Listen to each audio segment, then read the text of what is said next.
Jim just read to us what is going on. Going on with Peter and the two boats for which he was responsible. Reverend Yvonne, can the first two fifth graders go out with for story share? William tapped me on the shoulder and said, "Hey, you forgot something." Sorry. No, that's quite all right. As they do that, I'll back up and tell you what I knew about fishing when I was like in the room across there. They taught the song that Jesus will make you fishers of men. Some of you learned that if you were my age and you went back a long time in Sunday school. And I knew what fishing was because right outside of Shelburne where I lived, there was a little fishing pond called Dawson, and my dad would go fishing there. And he would dig up from the garden the worms he used, and he would leave with a fish pole in one hand and a Budweiser in the other. So you can imagine the vision I had of that. This is not exactly like that. This is a lot bigger time fishing than any would have ever happened at Shelburne.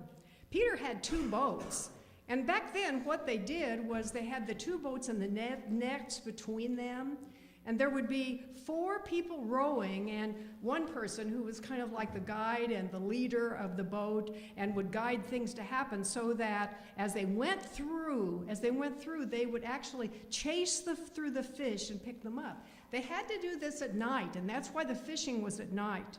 Because in the daytime, the light would shine through and the fish would see the nets and they would swim around them.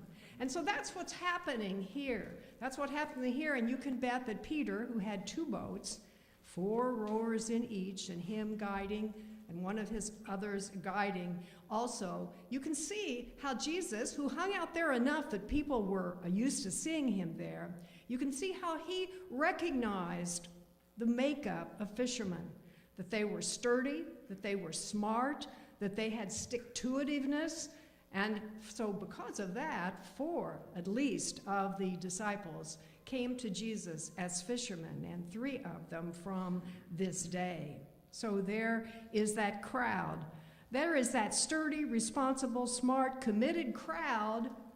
How were there so many of them, though, that for Jesus to be talking to them, he had to ask Peter to take the boat out again now, a little bit away from shore, so he could go out into that boat, and all of that crowd pressing on him, how he would be able to preach to them there. Well, this Lake Gennesaret is the Sea of Galilee. And the Sea of Galilee is 11 miles long and maybe 7 miles wide. And so on any given night of fishing, there would be 230 or more fisher boats out there, with those same number of people in each. So what you're talking about is once their fishing day is over, or fishing night is over, that either they had a great catch or no catch at all, or somewhere in between, but their job at that time was to come back and to take down those nets and to mend the ones they always needed mending and wash them and hang them out to dry. Good day, bad day, night of fishing, didn't matter. They'd be doing it again that same night. And Jesus says to Peter, "Take out the boat that I might be able to teach about humans and God and God's call." It was God's call that Peter was to hear on that day. Well, it didn't take very long for that preaching to conclude, and for Jesus to say then again to Peter, "Let's try one more time." Can you imagine? After all night long not catching anything, which was what happened to Peter and his 2 boats that night, now that we've got everything ready to go for the next night, he wants to go out again. But Jesus had said it. So Peter said, "All right, one more try." This was to be, maybe, I don't know, a religious gotcha time, because Peter was surprised. Peter was so surprised that when they went out that time when they had caught nothing all night long, it was almost like every fish in the lake jumped into their boat. A religious gotcha time that got his attention. The thing I want us to remember about any time we see something that's before us that gets our attention in the name of God, it's never something to reject us, never. For God, through Christ and the Holy Spirit, are never there to have us look at our life with any kind of a rejection. God, Christ, the Holy Spirit, is always there for us, one way or another, with an invitation. With an invitation. And those invitations are so important to our lives. Matter of fact, as I look around, it's important to me right now, and it's likely also important to you, because life can feel stuck sometimes. Maybe it's a help you need that you don't even know, or one that you know, and there doesn't seem to be anything around you to meet it. It might be a time when the news around you is troubling to you in one way or another, and you need help somehow to find out, I may feel stuck, but God is not stuck. God is not stuck.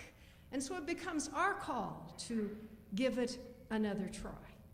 Whatever's happening in our life and in the life of those about whom we care, it's our time to look around us and to hear God's call. Look around us, because there is always a hero there for you. Not only is there always a hero there for you, but there's a place where you are that hero yourself. Now, you heard Peter's reaction when Jesus said, after your long night, and after getting things pretty much ready for the next night, let's just give it another try. Let's just give it another try. And what Peter learned that no fish morning when they had come in was that give it another try was going to be important for the rest of his life. Now, you heard Peter's reaction. He could hardly stand it. He could hardly stand it when nothing had been working. Jesus said to go out, so he does, and all of a sudden there's a half-ton of fish in each of the boats. You heard his reaction. His reaction when he saw the difference between himself and Jesus. When he saw the difference between one who already knew where and how and why he was walking, and Peter, who was waiting to see where the value of his life lay. Peter cried out.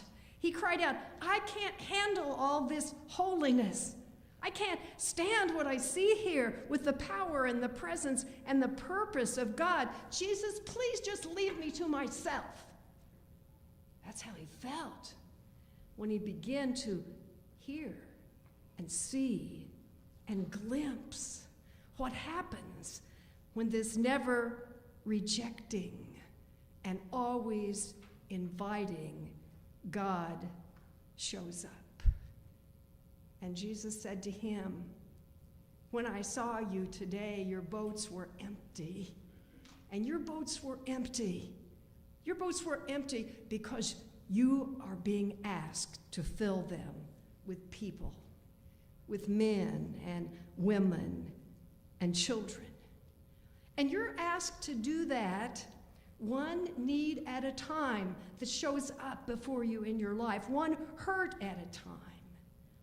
You're going to be out there meeting one empty heart at a time. One person needing a friend, needing support, needing you. And the good news for you, now hold on to this one, Peter, because I can almost imagine how you feel now. The good news for you is I'm going to be doing it through you. Wherever our life is right now, wherever it's going, whatever we see around us that needs the touch of God, just with our presence there, God's going to do it through us. And that's exactly what Jesus says to us today. That's what God says to this church. There must have been a time when a couple of you thought, could we do this? With a gulp and a sigh and a prayer. Whether it is all this, or it's the next person whose life is beside you with a hurt or a need for your smile for some reason, God will be doing it through us. The good news for us is that we are never in this alone. And the next good news is God gives us each other. But the biggest good news is that God is within us in that walk, in that call, and in the response that's needed by someone right beside us, and in the response we need when another person with some of God's love in their heart is standing by us too. Now, I believed this when I was young. As a matter of fact, when I was 22 years old, I was absolutely convinced there was nothing that could come before me that, with God, I was not ready for. Met a few since then, but I needed to remind that of. If you're anything like me, and I bet you are, because we all average one human being per person, you've got to be thinking or have had some time or will have some time in the future when you will be wondering, how is Jesus asking to act through me right now? How will I recognize it? And how will I know what to do? And how will it go? And what's going to be my part? And how am I going to feel when I just did it and it doesn't look like it helped at all? Those are the things that one human being, a person, we find ourselves thinking. Well, you and God and me, we're figuring it all out together as we go along. And while we're at it, I want to share with you right now my favorite all-time story. It's not in the Bible. My favorite all-time story is not directly in the Bible, but it's laced into everything we hear from Jesus to Peter and the others who followed then and now. I was 22 years old back when I knew I could do absolutely everything in the whole world God would ask me to do. And I went as a layperson to a retreat for youth leaders. And I was given a book, one of the stories I have already told, but I saved my very favorite story ever of all time for you today. It's in the book called Life is Like That. I bet it will be for you too when you hear it. And it was told by Glenn Tex Evans, who was a pastor in Appalachia. And the story's title is Roscoe and the Dominecker Rooster. It goes like this. I knew a young boy in the mountains of Appalachia whose whole family were troubled in many ways. I remember their house well. It had a soggy roof and it had concrete and clay that was needed to be rebuilt around it. So I sent a crew from our church one time for those necessary repairs. The little boy there, his brother had been in all kinds of trouble, and his father had died a most tragic death. And one day, I was sitting on a log at the end of the road, waiting for another man. He and I were going to go out and estimate a stand of timber for some work the church was going to be doing for somebody else. And totally unexpected, my little friend came walking up to me in a strange way. And he said to me, Mr. Evans, the worst thing just happened. The worst thing done just happened. The worst thing done just happened. Lonnie Redmond killed Roscoe. Now, I knew Ronnie Redmond. Lonnie Redmond was a huge fellow, way over 6 feet tall, 20 years old.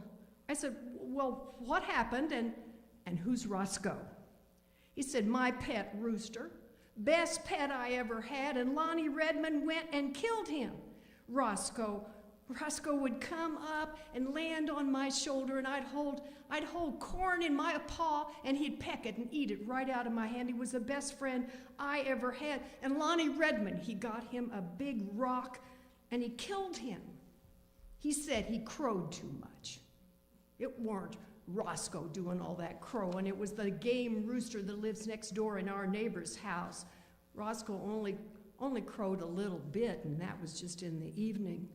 And then the little boy started to cry and cry and cry. And I looked at him, those big wet tears welling up in his eyes, and I couldn't change what happened. I couldn't bring back that rooster. So you know what I did? I just took him in my arms, and I held him, and I let him cry. And in a few minutes, I got out my handkerchief, and I dried up all the tears around the little boys and the other ones too. You know what I've been thinking? I said to my little friend, I've been thinking I want to take you downtown, and I want to get you some hamburgers and French fries. And I can get you another rooster, and you can name him Roscoe. And my little friend said, how about going right now? I said, I can't do it right now because I've got some business I've got to do, but if you come back and you meet me right here at the crossroads at 2 o'clock, we'll go get those hamburgers and French fries, and I'll look into that rooster business. And you'll get me a Dominecker with a mighty pretty crow? I said, yeah, a smart Dominecker with a mighty pretty crow. So the very next day, I had the good fun of buying all the hamburgers and French fries and milkshakes anybody could ever eat. And when we were ready to leave, the little guy said, how about that rooster business? Now, I told him, you know, I haven't had time since yesterday afternoon to do that, but I'll tell you what. You walk on home, and I'll check on that rooster business right now. I knew what I would do, because I knew somebody that knew all of the people that lived down all the hollers in the whole county, and I knew somebody would know someone who had Dominecker roosters and likely would sell me one. And I was right. I got me a Dominecker rooster. And I checked out and made sure that it was a smart Dominecker rooster with a mighty pretty crow. Only problem was, how was I going to get that rooster to the little boy's house? So I did the only thing I knew to do. I put him in the front seat of my VW Beetle and holding on to the steering wheel with one hand and the gear shift and a live drumstick in another, I drove to that little boy's house. When I got to Tommy's house, he came running out. I set the rooster down in front of him, and that rooster hopped right up on a big rock that was right beside Tommy, and that rooster let out a mighty pretty crow, the beautifulest crow that little boy had ever heard since his Roscoe. Then that rooster jumped right up on Tommy's shoulder. I said, Tommy, wasn't that a pretty crow? And he said, sure was. And I said, now you can name him Roscoe too. And he said, I'm not going to name him Roscoe. I said, you're not? What are you going to name him? He said, I'm going to name him Mr. Evans. What happened in that very true story is just like your very true life and mine. And it's like the very true life of everybody you're going to meet, many of which you will not recognize. They have a hurt. Their heart is calling for a help. Many of the times they will not even see that in us. Maybe we don't even know it's what is there for us. You see, there's lots of ways our heart can get broken.